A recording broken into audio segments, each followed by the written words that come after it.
Somewhere between the tobacco fields of eastern Carolina and the Cape Fear River, there existed a plantation that for over a century, local records deliberately obscured.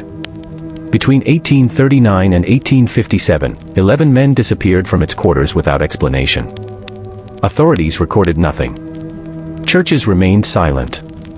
And in 1856, something was born in that house that made wealthy collectors from 3 states travel in secret, carrying bags of gold coins they'd never acknowledge in their ledgers. Falsified birth records, backdated legal contracts, and encrypted letters between prominent families all documented the child's existence, all carefully hidden until a courthouse fire in 1923 accidentally exposed what an entire county had conspired to bury. Before we continue with the story of Hollowest Plantation and the Vance family legacy, I need you to do something for me. If you're fascinated by true historical mysteries that blur the line between documented fact and terrifying possibility, hit that subscribe button right now. And I want to know. Drop a comment telling me what state or city you're listening from. Are you close to where this happened? Let's find out together. What makes this case particularly disturbing is not what was recorded, but what was systematically erased and why an entire community chose silence over justice. On 470 acres of increasingly exhausted soil in DePan County, North Carolina, sat Hollowest Plantation, 7 miles south of where the roads forked toward Wilmington and Raleigh. By 1839, the estate that had once produced prosperity for 3 generations had become a monument to decline. The tobacco that had made the Vance family wealthy in the 1790s no longer grew with the same vigor. Depleted by decades of intensive cultivation and the stubborn refusal to rotate crops, the soil yielded smaller returns each harvest season. The house itself stood 3 stories tall, constructed from local cypress and brick fired in kilns on the property. Its windows faced east toward the sunrise, a deliberate choice made by the original builder who believed morning light would bless the family with continued prosperity. But by the time Nathaniel Vance inherited the estate in 1829 at age 37, those windows reflected only the reality of diminishing returns. Paint peeled from the columns. Several shutters hung at awkward angles, their hinges rusted by the humid coastal air. The formal gardens his grandmother had maintained with such pride had surrendered to weeds that grew waist-high by late summer.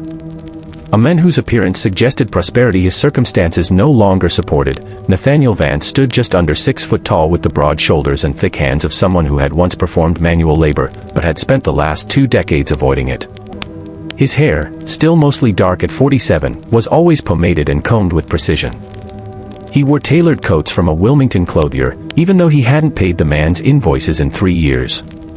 His boots were polished each morning by Samuel, one of the few enslaved men he hadn't yet sold to cover debts. The plantation maintained 32 enslaved people in 1839, down from 87 just 5 years earlier. In groups, Nathaniel had sold them, families separated and scattered to plantations throughout the eastern counties, to textile mills in Raleigh, to shipbuilders in Wilmington who needed strong backs for heavy labor.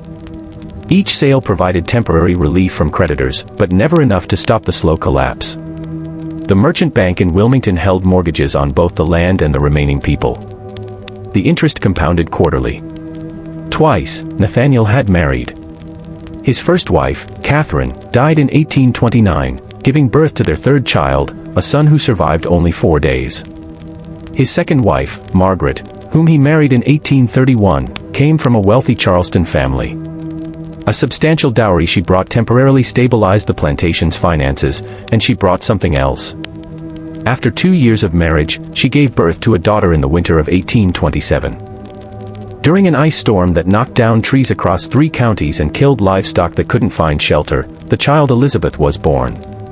The midwife who attended the birth, a free woman of color named Ruth Carver who had delivered babies throughout DePan County for 20 years, noticed something wrong within hours. The infant's eyes did not follow the candle flame. They did not track movement. When Ruth passed her hand close to the baby's face, there was no response, no instinctive focusing that healthy newborns displayed. "Mr. Vance," Ruth had said carefully, standing in the doorway of the bedroom where Margaret lay exhausted. "The child cannot see. Both eyes. It is not temporary." Nathaniel's response was to immediately pay Ruth triple her usual fee and make her sign a document stating the child was healthy and normal in every way. He told her that if she spoke to anyone about the girl's condition, he would ensure she never worked in the county again. And in 1827, a free woman of color threatening a white man's reputation could face far worse consequences than unemployment. Ruth took the money and signed the paper with an X because she could not write her name, and she never spoke of it publicly again. Margaret Vance lasted 18 months after Elizabeth's birth before she took 40 drops of laudanum one April evening and never woke up. The official cause of death recorded by Dr. Ephraim Stokes was respiratory failure. No one questioned it. Women died frequently enough that another wealthy wife succumbing to unnamed illness drew little attention. She was buried in the family plot behind the house beneath a marker that listed her name, dates, and nothing else. In near isolation, Nathaniel raised Elizabeth. The girl grew up confined primarily to the second floor of the house in rooms where the windows were kept shuttered. She learned to navigate by touch and sound, her small hands trailing along walls, her footsteps cautious on the wooden floors. A woman named Ada, one of the enslaved people who worked in the house, cared for Elizabeth during her early years. Ada taught the girl to count, to recognize voices, to understand the passage of time by the meals served and the temperature of the air coming through the shutters. By the time Elizabeth reached age 6, Nathaniel had decided she would not be educated beyond basic literacy. He hired no tutors. She learned to read through touch, her fingers exploring raised letters that Ada painstakingly carved into wooden blocks in secret, working by candlelight after finishing her daily tasks. The girl's world consisted of 14 rooms, one hallway, and a narrow set of stairs. She descended only when summoned. Year by year, the plantation's financial situation worsened. Nathaniel tried various schemes to restore prosperity. He planted cotton one season, but the soil rejected it. He invested in a turpentine operation that failed when the trees produced insufficient resin. He attempted to breed horses, but disease killed 7 of his 12 animals in a single summer. By 1838, he had sold nearly everything of value except the land itself and the people who worked it. He stopped attending church in 1837 after the minister, Reverend Thomas Gaines, suggested from the pulpit that prosperity reflected God's favor, and that financial ruin often indicated moral failings requiring examination and repentance. Nathaniel walked out in the middle of the sermon and never returned, though he continued paying his annual tithe late and in diminishing amounts to maintain appearances. The isolation of Hollow Crest increased as neighbors stopped visiting. Partly this was due to Nathaniel's deteriorating temperament and his tendency to dominate conversations with elaborate explanations for why his failures were never his fault. Bad luck, poor weather, dishonest business partners, incompetent workers. But the isolation also stemmed from quiet rumors about the locked second floor, about a child some people had heard crying but never seen, about why Margaret had really taken so much laudanum that spring evening. By early 1839, when Elizabeth was approaching her teenage years, Nathaniel spent long hours in his study reviewing account books that contained nothing but debt. The merchant bank in Wilmington had begun foreclosure proceedings. He had perhaps 18 months before they would seize everything. The house, the land, the people, every remaining possession. His daughter, blind and unmarriageable by the standards of their society, represented nothing but continued expense. She would inherit nothing because there would be nothing to inherit. It was during one of these long evenings reviewing documents and drinking whiskey that burned his throat that Nathaniel discovered something in his late father's papers. A legal precedent, a case from 1791 involving a dispute over inheritance and property classifications. The case hinged on a technical interpretation of North Carolina law regarding children born to enslaved mothers versus children born to free women and the specific circumstances under which a child might be legally reclassified based on parentage documentation. The details were complex, full of legal language that Nathaniel had to read 3 times before he understood the implications. But once he grasped it, an idea formed that was so monstrous, so calculated, that it would have seemed impossible if not for the desperate mathematics of debt that surrounded him. His daughter Elizabeth was free and white by birth. But if she were to bear a child, and if that child's paternity could be documented in a specific way, and if certain legal papers were filed in a particular sequence, then that child might be classified not as his grandchild, but as property of the estate, valuable property, the kind that wealthy collectors throughout the South would pay extraordinary sums to acquire. In the society of antebellum North Carolina, there existed a hidden market for enslaved people with specific characteristics. Light-skinned children, particularly those with documented European ancestry, commanded premium prices. They were purchased as house servants, as status symbols, as evidence of their owner's wealth and taste. The more unusual the circumstances of their birth, the higher the price. And a child born to a blind white woman with carefully documented mixed parentage, such a child would be extraordinary enough to attract buyers willing to pay in gold rather than promissory notes. Nathaniel sat in his study until dawn, working through the legal mechanics. He would need to document everything correctly. He would need physicians who would sign the right papers. He would need witnesses who could be trusted to remember only what they were told to remember. He would need to select the men carefully, choosing for traits that would make the eventual child valuable. And he would need time, several years, to execute the plan before the bank foreclosed. The first light of morning came through the study windows, illuminating dust motes in the air and the scatter of legal documents across his desk. Nathaniel Vance made his decision. He would save his estate through the one asset everyone believed was worthless. His blind daughter on the second floor, who had no idea her father's desperation, was about to transform her future in ways she could never have imagined. The moral calculus of slavery had already taught men like Nathaniel to see human beings as property, to value them as commodities, to calculate their worth in dollars and cents. What he planned was simply an extension of that logic applied to his own bloodline. It was monstrous, yes, but in a society built on monstrous foundations, it was also, by the twisted reasoning of the time, legal. Technically legal. Legal enough that with the right documentation and the right silence from the right people, it could work. Outside, morning broke over the exhausted fields of Hollow Crest Plantation. Enslaved people emerged from their quarters to begin another day of labor. Ada climbed the stairs to bring Elizabeth her breakfast, and Nathaniel Vance began writing letters to 3 men he knew would understand what he was proposing and why, because they too were drowning in debt, and they too had learned to see opportunity where decent people saw only horror.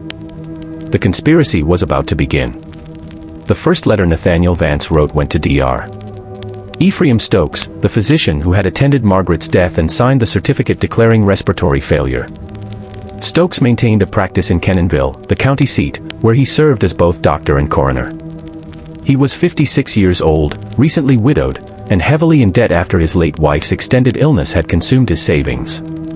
More importantly, he was the only physician within 30 miles who had the authority to sign birth certificates, medical examinations, and legal certifications without significant scrutiny. The letter was carefully worded.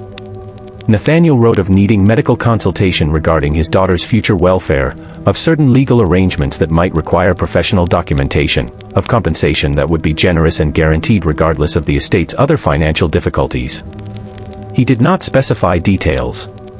Men like Stokes understood that certain conversations happened only in person, in private, where no written record could later surface. The second letter went to Magistrate Calvin Pritchard, who presided over legal matters in Dauphin County from an office above a tobacco warehouse in Kenonsville. Pritchard was 48, ambitious, and frustrated by his limited opportunities in a county where the established wealthy families controlled most positions of real power. He had accumulated gambling debts in Wilmington, debts owed to men who did not accept delayed payment or negotiated settlements. Nathaniel knew about these debts because Pritchard had approached him 2 years earlier seeking a loan, which Nathaniel had refused. Now that refusal became leverage, the letter to Pritchard mentioned a legal matter requiring expert consultation regarding property law and inheritance statutes, hinting at significant compensation for services rendered. Again, no specifics, just enough to ensure Pritchard would come to Hollow Crest prepared to listen. The third letter went to Thomas Harrington, who operated a brokerage in Wilmington specializing in the sale of enslaved people. Harrington had connections throughout the South, to plantation owners in Louisiana who wanted light-skinned house servants, to wealthy merchants in Charleston who collected exotic acquisitions, to private buyers who paid premium prices for people who met specific criteria. Harrington worked on commission, taking 20% of each sale. And he had never been particular about the circumstances that brought people into his inventory. Nathaniel had sold enslaved people through Harrington before. The man was discreet, efficient, and motivated entirely by profit. This letter was more direct. Nathaniel wrote that he expected to have available within approximately 2 years a unique acquisition that would attract serious collectors. He provided no details about what made this acquisition unique, only that interested buyers should be cultivated in advance and that the eventual sale would be extremely profitable for all parties involved. All 3 men responded within 2 weeks. Dr. The Stokes arrived first, riding up to Hollowest on a humid afternoon in late March 1839. Nathaniel received him in the study, doors closed, windows shuttered despite the warmth. The conversation lasted 3 hours. When Stokes emerged, His face was pale, but he carried a leather portfolio containing papers Nathaniel had prepared, legal precedents, property law interpretations, medical documentation protocols. Stokes left with a promissory note for $500 payable upon completion of certain specified services. He signed the agreement without hesitation. Magistrate Pritchard came next, arriving after dark to avoid being seen by too many people. His meeting with Nathaniel lasted longer, nearly 5 hours, because the legal mechanisms were more complex. Property classification statutes, documentation requirements, registration procedures, timing requirements for filing various certificates with county and state authorities. Richard took extensive notes. When he finally left well after midnight, he carried copies of the relevant statutes and a promissory note for $800. He also carried Nathaniel's explicit promise that those gambling debts in Wilmington would be settled in full from the proceeds of the eventual sale. Thomas Harrington required no in-person meeting. His response letter, written in the careful code language of his profession, indicated he understood exactly what was being proposed. He had 3 potential buyers already in mind. A plantation owner near Baton Rouge who collected unusual acquisitions. A Charleston merchant who operated a private salon featuring exotic servants, and a wealthy Virginia family seeking a particular kind of status symbol. All 3 would pay between $3,000 and $5,000 for the right acquisition. Harrington's commission would be 20% as always. He suggested Nathaniel begin the process as soon as possible, as market conditions were favorable and discretion was guaranteed. With his conspirators secured, Nathaniel turned to the most delicate part of his plan, preparing Elizabeth. The girl was now approaching her teenage years, navigating her second-floor prison with the confidence of long practice. Ada still cared for her, bringing meals, reading to her in the evenings, helping her bathe and dress. Elizabeth trusted Ada completely. That trust would be essential. Nathaniel began by changing Elizabeth's routine. Instead of taking meals in her room, she was now required to come downstairs to the formal dining room once each week. She was terrified at first. The stairs were a challenge she had rarely attempted. But Ada helped her, guiding her step by step. Until she learned the count. 16 steps down, turn left, 12 paces to the dining room door. During these meals, Nathaniel spoke to Elizabeth about duty and family obligation. He told her the plantation was in danger, that they might lose everything, that she needed to understand her role in preserving their legacy. He never mentioned specifics. Not yet. He simply accustomed her to being downstairs, to following instructions, to accepting that her father's plans were not subject to her understanding or approval. In May of 1839, Nathaniel began selecting the men. He reviewed the enslaved population of Hollow Crest with the cold calculation of someone breeding livestock for market. He wanted specific physical characteristics, height above average, symmetrical features, lighter skin tones if possible, no obvious physical defects or scars. He also wanted men who were young, healthy, and unlikely to resist or attempt escape afterward. The first man he selected was named Jacob. He was 24 years old, tall, and strongly built from years of field labor. His mother had been part of the household when Nathaniel's father ran the plantation. His father had been a white overseer who left North Carolina before Jacob was born. Jacob's skin was several shades lighter than most of the other enslaved people at Hollowest, and his features suggested mixed ancestry. He could read and write, forbidden skills that Ada had secretly taught him years earlier, and he worked as the head of one of the field crews. Nathaniel moved Jacob from the field quarters to a small room in the main house's ground floor, ostensibly to train him as a house servant. Jacob was suspicious immediately. Such promotions were rare and usually preceded sale to another estate, but he had no choice except to obey. Refusing would mean immediate punishment and likely sale anyway. The second man selected was Daniel, 19 years old, shorter than Jacob, but quick and intelligent. He worked in the stables, managing the few remaining horses and the 2 mules that pulled the tobacco wagon. Daniel's mother had come from Virginia, sold south when her previous owner died. His father, according to plantation records, was unknown, but his light eyes and straight hair suggested European ancestry somewhere in his bloodline.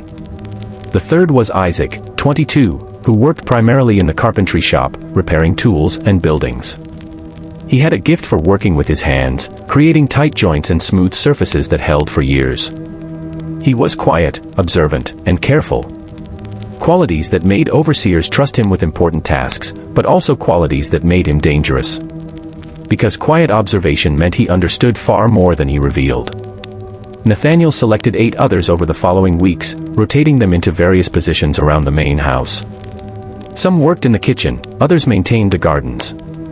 One, a man named Samuel, who had been with the family for 30 years, served as Nathaniel's personal valet. All 11 were isolated from the remaining enslaved population, housed separately, given better food, and lighter work. The other enslaved people at Holrist noticed these changes and whispered about them in the evenings after labor ended. Something was happening in the main house. Master Vance was planning something. The men being selected were all young, all strong, all being treated with unusual care, but no one knew exactly what was coming, only that it would not be good, because nothing involving unusual attention from Nathaniel Vance ever ended well. During the following years, Nathaniel refined his legal documentation. Magistrate. Pritchard visited Hollowist several more times, each visit occurring after dark to avoid observation. They reviewed the property classification statutes repeatedly, ensuring every detail was correct. They prepared multiple versions of Elizabeth's birth certificate, one accurate, one falsified, to suggest she was born to an enslaved mother.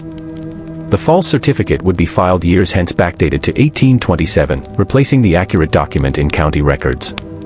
Pritchard had the authority to make such substitutions, and no one would question his certification. Dr. Stokes continued his periodic examinations of Elizabeth, documenting her physical development with clinical detachment. Nathaniel informed him that the plan would begin when Elizabeth reached full maturity, which by the standards and understanding of their time meant her late teenage years when she would be physically capable of bearing children safely. Elizabeth knew none of this. She continued her limited existence on the second floor, unaware of the conspiracy developing around her. Ada tried several times to find ways to warn her, but what could she say? The truth was too horrible, and speaking it aloud would result in Ada's immediate sale and punishment. So Ada remained silent, helping Elizabeth learn and grow while knowing that a terrible future awaited the girl. It was an elaborate fiction that rested on a horrible truth. In the legal system of antebellum, North Carolina, enslaved status followed the mother's condition. If Nathaniel could create documentation suggesting Elizabeth was enslaved, documentation that no one would challenge because he controlled the witnesses and authorities, then her child would automatically be enslaved as well, regardless of the child's actual ancestry. The fact that Elizabeth was actually his legitimate daughter would be obscured by carefully constructed lies, by backdated papers, by the silence of everyone involved. Magistrate Pritchard began preparing the legal documents, property registrations, ownership transfers, birth certificate templates ready to be filled in years hence. Every document was precisely dated, precisely worded, designed to create an unbreakable legal chain. Pritchard worked alone in his office above the tobacco warehouse, windows shuttered, lamp burning long after midnight. No clerks assisted him. No other lawyers reviewed his work. The conspiracy succeeded because it involved so few people and because those people were motivated by either debt or greed to maintain absolute silence. Thomas Harrington meanwhile cultivated his buyers. He sent carefully worded letters describing an upcoming acquisition that would be unique in the market. A child of mixed ancestry with extraordinary circumstances of birth. Educated and refined beyond typical classifications. He did not mention Nathaniel Vance or Hollowist Plantation. He only said the acquisition would be available in approximately 3 years and that serious buyers should prepare funds accordingly. 2 of his 3 contacted buyers responded with strong interest and requests to be notified the moment the acquisition became available. Back at Hollowist, the 11 selected men continued their new routines, still unaware of exactly what Nathaniel planned for them. They knew something was wrong. The isolation, the special treatment, the way Ada sometimes looked at them with what seemed like pity. But in the system that controlled their lives, questioning the master's intentions was pointless. They worked, they obeyed, and they waited to discover what fresh horror awaited them. Ada knew more than the men.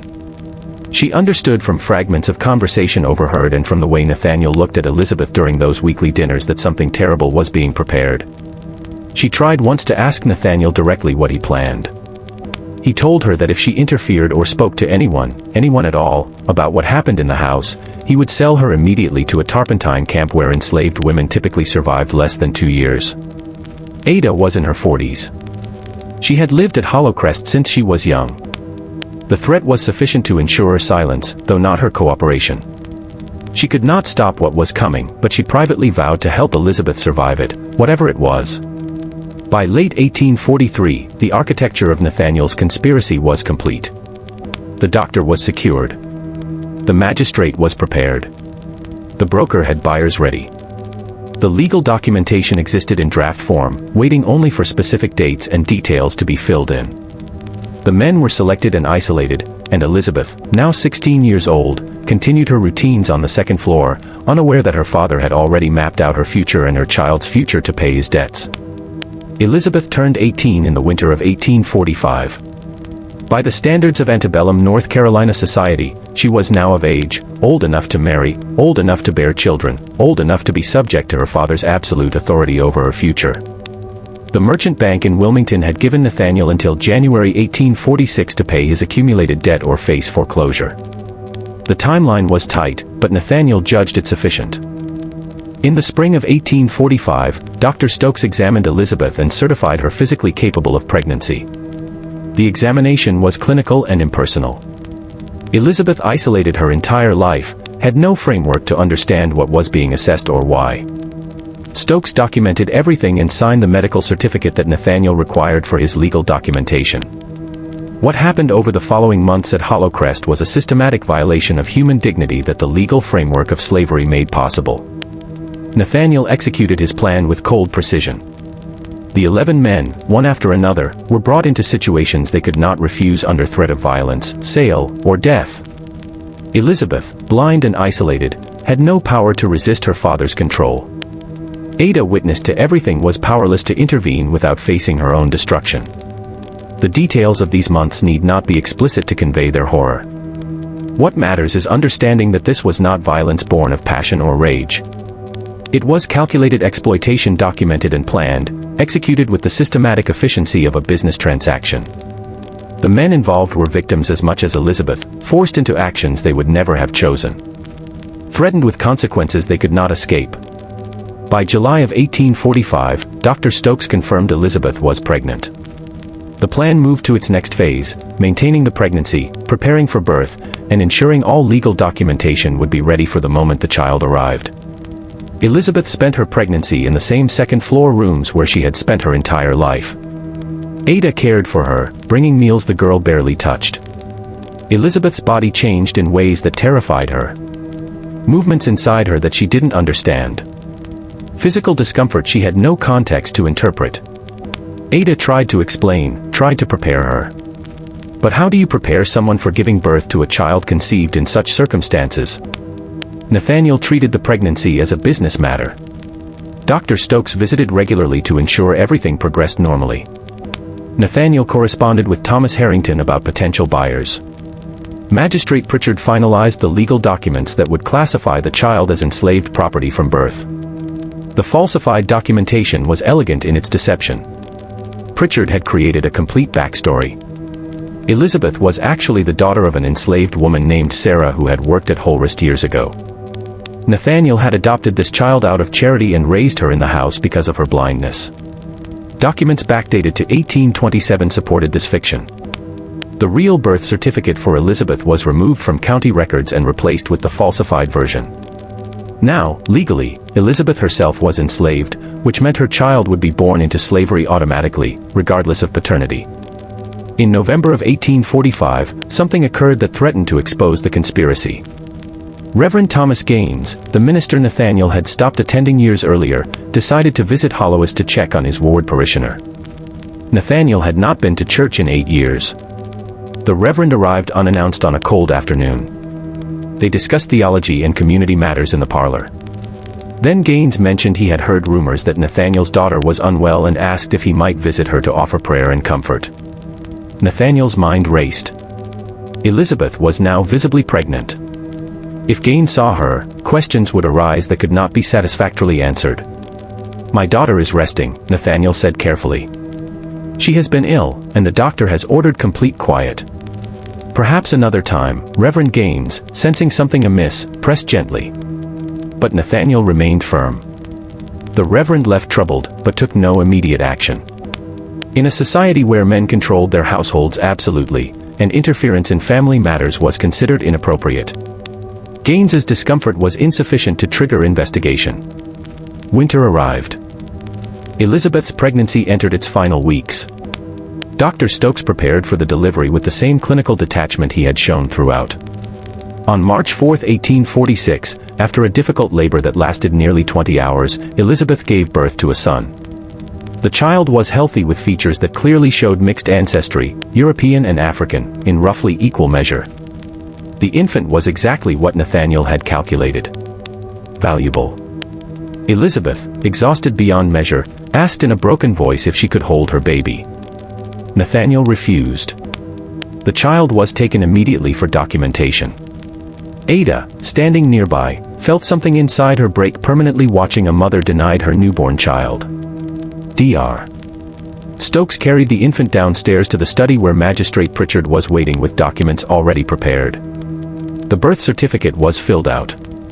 Child born to Sarah. Enslaved woman. Deceased. Father unknown. Born March 4, 1846. Property of Nathaniel Vance. Pritchard signed and affixed his official seal. Stokes added his signature as attending physician. The fiction was now legal fact. The child was given the name Thomas, no surname as enslaved people typically had none. He was placed with a wet nurse, an enslaved woman named Rebecca, who had recently given birth herself. Elizabeth, recovering upstairs, could sometimes hear the infant crying but was never permitted near him. Nathaniel immediately contacted Thomas Harrington. The bidding began at $3,000 and quickly rose. By the end of March, the price had reached $4,700, more than enough to satisfy the merchant bank and save Holloist from foreclosure. The buyer who paid the highest price was Charles Ruddled, a plantation owner from outside Baton Rouge, Louisiana. He was 46 years old, wealthy from sugar production, and known among certain circles for collecting unusual human acquisitions for his household. His plantation employed over 200 enslaved people, and among them were several dozen who served as display pieces rather than field laborers. Ruddled had a particular interest in children who could be raised from infancy to be completely dependent on him. He saw himself as a benevolent master who gave his special acquisitions lives of relative comfort in exchange for their absolute obedience. The logic of slavery had so thoroughly corrupted his moral reasoning that he genuinely thought purchasing an infant to be raised as exotic property was an act of generosity. He arrived at Holloist on April 17, 1846, traveling by private coach with 2 servants. Nathaniel received him in the parlor. They discussed business, crop yields, market conditions, mutual acquaintances. Only after these pleasantries did Ruddled mention the real purpose of his visit. "I understand you have an unusual acquisition available," he said carefully. "I do," Nathaniel confirmed. "Born 6 weeks ago.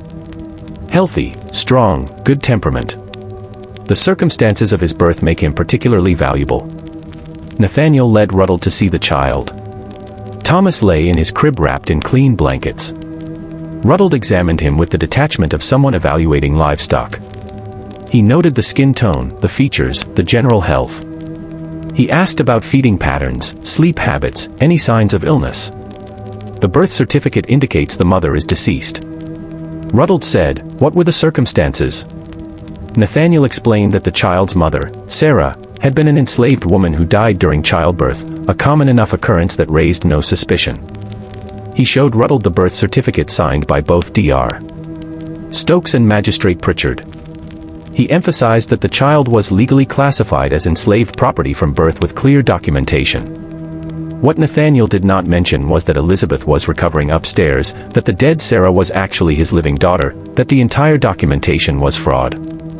Ruddled asked no questions that would have exposed these lies because wealthy buyers purchasing unusual acquisitions understood that discretion was essential. $4,700, Ruddled said. Payable in gold today if the child can travel immediately. Agreed, Nathaniel said without hesitation. The transaction was completed within 2 hours.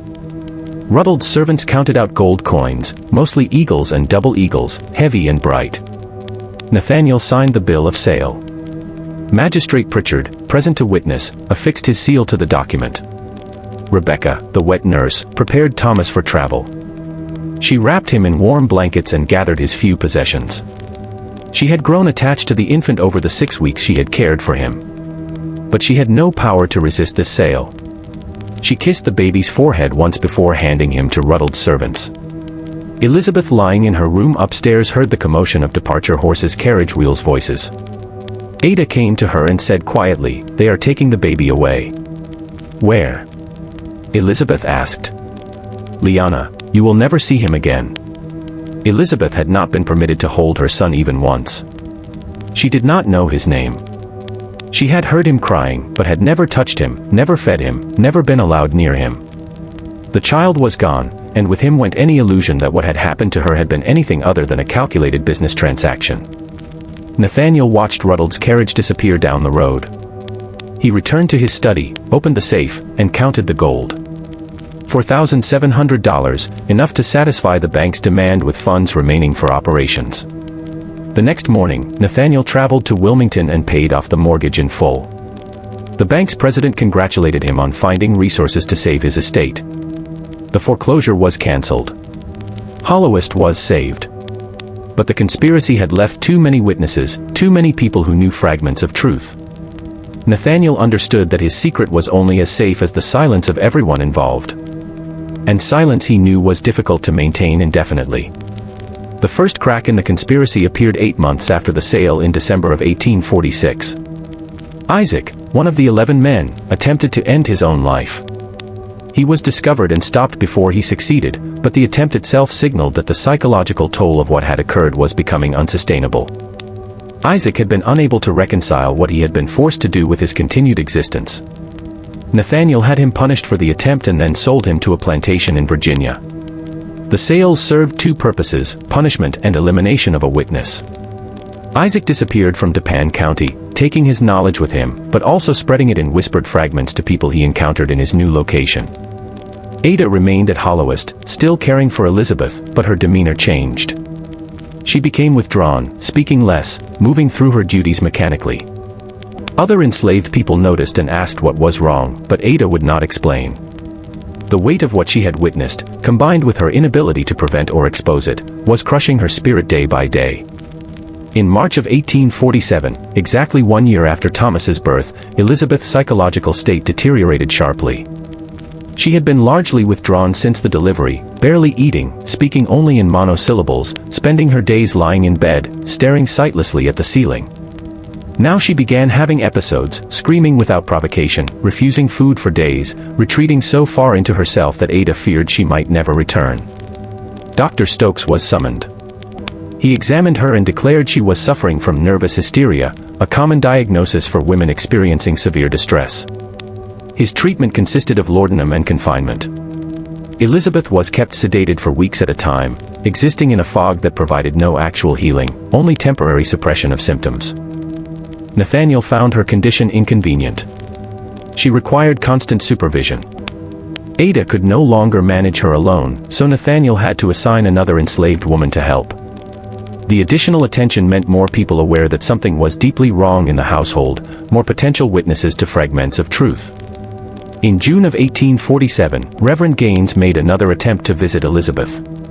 He had been troubled by his previous encounter and had heard rumors in town that the daughter was gravely ill. This time he arrived unannounced, hoping to catch Nathaniel unprepared. He succeeded. Nathaniel was away in Kenonsville on business when Gaines arrived. Ada answered the door. The Reverend explained he had come to offer spiritual comfort to Elizabeth. Ada, exhausted and desperate, made a decision that would have consequences. She let him in. Gaines climbed the stairs to Elizabeth's room. He found her lying in bed, thin and pale, eyes open but unseeing, clearly suffering from something far beyond ordinary illness. He sat beside her and asked gentle questions. At first, she did not respond, then slowly she began to speak. She told him fragments of what had happened. She did not have clear vocabulary to describe everything, but she spoke of confinement, of her father's plans, of men brought to her room, of pregnancy, and a child taken away. The story came out disjointed and incomplete, confused by medication and trauma. But Gaines understood enough to be horrified. When Nathaniel returned that evening and discovered Gaines had been in the house, he felt cold fear for the first time in years. He found Gaines sitting in the parlor waiting. "Nathaniel," the Reverend said quietly. "What have you done?"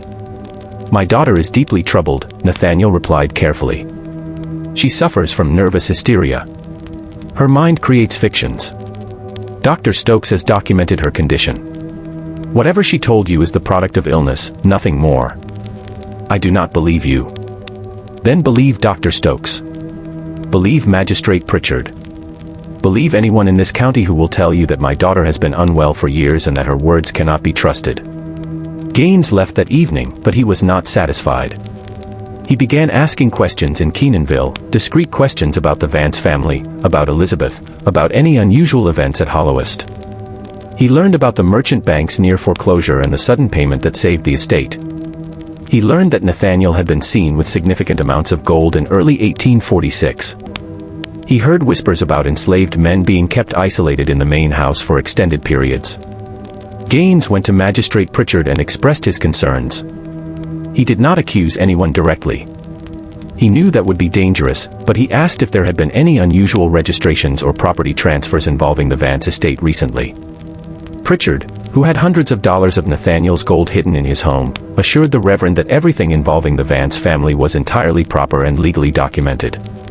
He suggested that Gaines was meddling in matters that did not concern him, and that continued inquiry might be viewed as harassment of a respectable family. The warning was clear. Gaines understood that pursuing the matter further would make him enemies among the county's power structure. He was a minister with no legal authority, no investigative power, and no allies willing to challenge men like Nathaniel Vance and Calvin Pritchard. He recorded his suspicions in a private journal, but he took no further action. The conspiracy held because everyone with power had motivation to protect it. Dr. Stokes had been paid and had signed documents that would destroy his medical license if exposed as fraudulent. Magistrate Pritchard had facilitated fraud and falsified official records. Thomas Harrington had brokered the sale and collected his commission. Charles Ruddle owned a child whose purchase would be investigated if questions arose about the legitimacy of the transaction. And Nathaniel needed the entire structure to remain hidden to preserve his estate and avoid prosecution. The enslaved people who knew fragments of truth had no voice. They could not testify against white men in court. Their word would never be believed over the documented statements of physicians and magistrates. They could whisper among themselves, but those whispers stayed within their own community, never reaching ears that might act on the information. Years passed. Elizabeth remained confined to her room, medicated and broken. Ada grew old, caring for her, carrying the burden of witnessing horror she could not expose. The 11 men were gradually sold away, scattered to other plantations where their knowledge became disconnected from context. By 1850, Hollowest had stabilized financially. The tobacco fields produced modest yields. Nathaniel maintained a small enslaved population and kept expenses low. He never remarried. He attended church occasionally, maintaining social connections necessary for business. He appeared to be exactly what he claimed, a widower managing a struggling estate, caring for an invalid daughter, doing his best under difficult circumstances. The truth remained buried in falsified documents, in sealed records, in the silence of conspirators, and the powerlessness of victims. Thomas grew up in Louisiana, never knowing his real mother, never knowing the circumstances of his birth. Forever classified as property despite being the grandson of a wealthy plantation owner. Just when we thought we'd seen the depths of this horror, the true scale of the conspiracy would only become clear decades later when an accident would expose what an entire county had worked so hard to hide. If this story is giving you chills and you want to know how this secret was finally revealed, make sure you're subscribed so you don't miss the conclusion. Hit that like button to support content that uncovers the darkest corners of American history, and share this with someone who needs to understand that the real monsters often wear respectable faces. Let's discover together what happens when the truth refuses to stay buried. The truth might have stayed buried forever if not for a fire that destroyed the DePan County Courthouse in Kenansville on October 14, 1923, 77 years after Thomas's birth. The fire started in a storage room where old records were kept in wooden filing cabinets. It spread rapidly, consuming most of the building before firefighters could contain it. Much of the county's historical documentation was destroyed. During the cleanup and recovery effort, workers sorting through water-damaged and partially burned documents discovered something strange. 2 birth certificates for the same person, both dated 1827, both claiming to document the birth of Elizabeth Vance. One certificate listed her parents as Nathaniel and Margaret Vance. The other listed her mother as Sarah, enslaved woman, deceased, and her father as unknown. The discovery made no sense. Why would 2 contradictory certificates exist for the same person? A local historian, Harold Jensen, became interested in the mystery. He began researching the Vance family, pulling together property records, bills of sale, tax documents, any surviving information about Hollow Crest Plantation. Jensen discovered the bill of sale from 1846 documenting the transfer of an infant named Thomas from Nathaniel Vance to Charles Ruddle of Louisiana. The birth certificate for this infant listed his mother as Sarah, enslaved woman, deceased, the same name that appeared on the false birth certificate for Elizabeth Vance. As Jensen dug deeper, he found more inconsistencies. Medical records signed by Dr. Ephraim Stokes that seemed to document the same person under different names and classifications. Property registrations filed by Magistrate Calvin Pritchard that contained suspicious timing and unusual legal language. Letters between Nathaniel Vance and Thomas Harrington discussing an acquisition in terms that suggested something beyond a normal transaction. Jensen published his findings in the DuPage County Historical Quarterly in 1924 under the title The Vance Family Mystery, Evidence of Documentary Fraud in Antebellum Property Records. His article carefully avoided making explicit accusations. He could not prove what had actually happened, only that the documents contained contradictions suggesting deliberate falsification. The article attracted attention from other historians and researchers. Some dismissed Jensen's work as over-interpretation of damaged documents. Others argued he had uncovered evidence of one of the most disturbing cases of legal exploitation in North Carolina's history, a father selling his own grandson by deliberately classifying the child as enslaved property through fraudulent documentation. Additional evidence surfaced over the following years. A diary kept by Reverend Thomas Gaines was discovered in a church archive in 1931. It contained entries describing his visits to Hollow Crest, his conversation with Elizabeth, his suspicions about what had occurred, and his frustration at being unable to pursue the matter due to the county's power structure protecting Nathaniel Vance. In 1947, a descendant of Ada located a collection of letters Ada had written late in her life to a friend.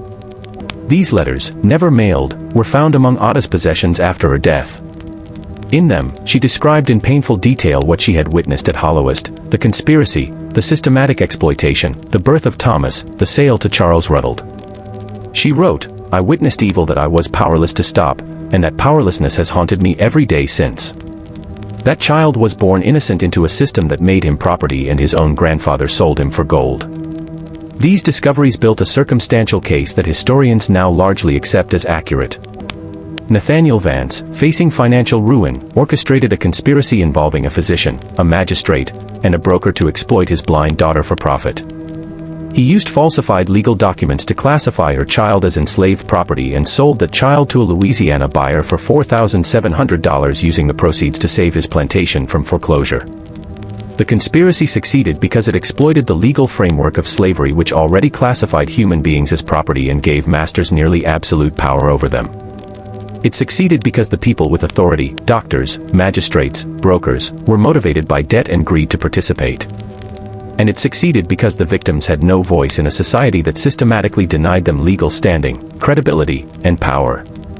Elizabeth Vance died on November 3, 1863 at age 36. Having spent the last 17 years of her life confined to her room at Hollowest, heavily medicated and psychologically destroyed. She was buried in the family plot without ceremony. The official cause of death was listed as respiratory illness, but Ada's letters suggest Elizabeth simply stopped eating and drinking, choosing release over continued suffering. Nathaniel Vance survived until 1871, dying at age 79. He never faced legal consequences for what he had done. He maintained his position in the community until the Civil War disrupted plantation society. After the war, he lived quietly at Holrest. The estate diminished, but still functioning. He was found dead in his study one morning in February, a half-empty bottle of whiskey beside him and account books spread across his desk, still calculating profits and losses until his final moments. Dr. Ephraim Stokes died in 1854 of a stroke. Magistrate Calvin Pritchard was killed during the Civil War in 1864 when a Union cavalry unit raided Keenanville. Thomas Harrington continued his business until the Emancipation Proclamation, after which he declared bankruptcy and died in poverty in 1867. Ada lived until 1882, surviving long enough to see the end of slavery, but never recovering from the trauma of what she had witnessed at Holoist. Her letters suggest she viewed her long life as punishment rather than blessing. Forced to live with memory she could never escape and knowledge she had been powerless to act upon. Of the 11 men involved in the conspiracy as victims, records suggest 9 were sold to other plantations between 1846 and 1852. One remained at Holoist until the Civil War when he fled north and was never seen again. Isaac, who attempted to end his life and was sold to Virginia, died there in 1851 under circumstances recorded only as accident. Whether it was truly an accident or another attempt that succeeded, no one knows.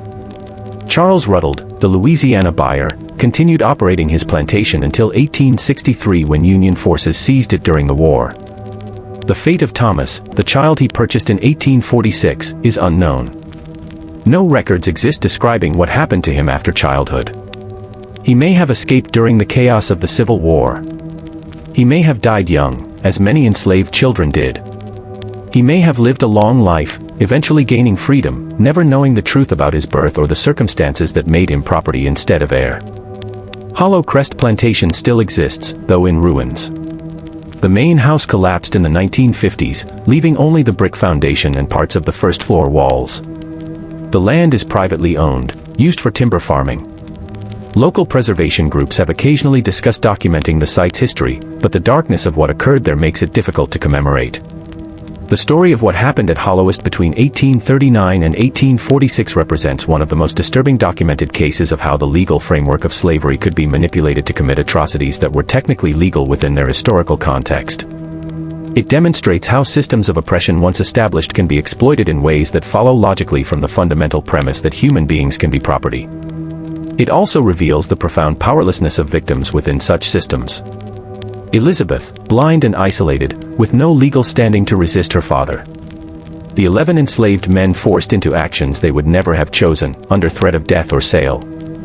Ada, witnessing everything but unable to speak or act without facing destruction herself. And Thomas, born into slavery because his grandfather's desperation and the law's definitions intersected to deny him the freedom his ancestry should have guaranteed. What do you think of this story? Do you believe everything was revealed, or do you think there are still secrets buried in DePan County soil? The documents discovered in 1923 opened a window into this horror. But how many similar cases remain completely hidden? Their victims and perpetrators all dead. Their stories erased by time and deliberate destruction of evidence. Leave your comment below and tell me what you think. If you found this historical investigation compelling and disturbing, subscribe to our channel, hit that notification bell so you never miss another deep dive into America's darkest secrets, and share this video with someone who needs to understand that horror is not always supernatural. Sometimes the real monsters are human, and the real terror comes from systems that allow them to operate with impunity. See you in the next video, where we'll uncover another piece of history that was meant to stay buried forever.